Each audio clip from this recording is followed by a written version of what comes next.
Another notable person on the campus at that time was Alexander Kerensky, who was president of Russia in 1917 for several months. It was all during this tumultuous time in Russia. And he came to Stanford to study, I believe, at the Hoover Institution. There were a lot of Russian documents there.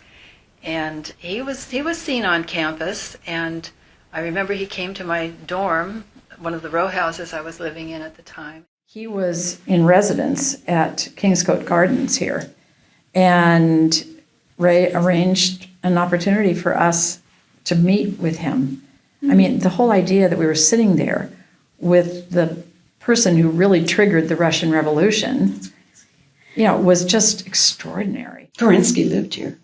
Oh, really? And did you interact with him? Oh, no, he wanted to be alone, from the Russian Revolution. He lived down the street from Robley, and, you'd see him walking.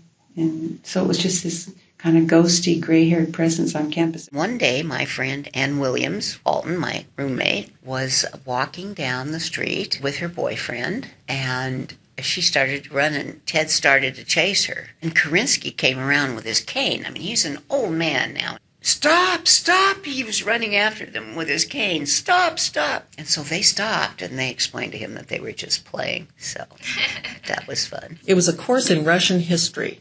I think it was Russian Revolution. When we got to the first revolution and then the Bolshevik Revolution, at that time, Alexander Kerensky was at the Hoover Institution still. He was still alive.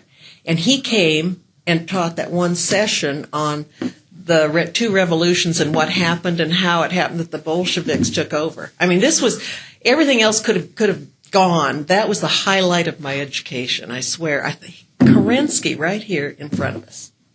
It was just amazing. I had an 8 o'clock class at History Corner with wonderful, wonderful Gordon Wright.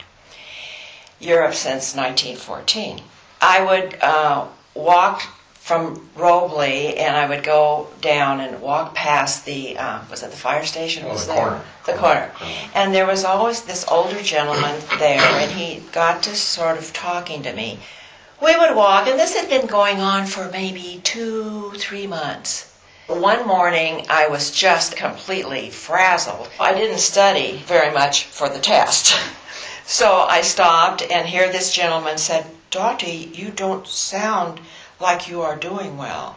And I explained to him what I had gone through, and this test that I was going to take from Gordon Wright.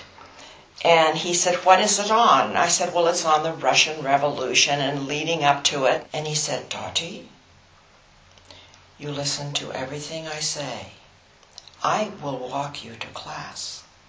So here I was going down through the corridors, through the archways, and this little man in this broken accent was telling me the whole thing.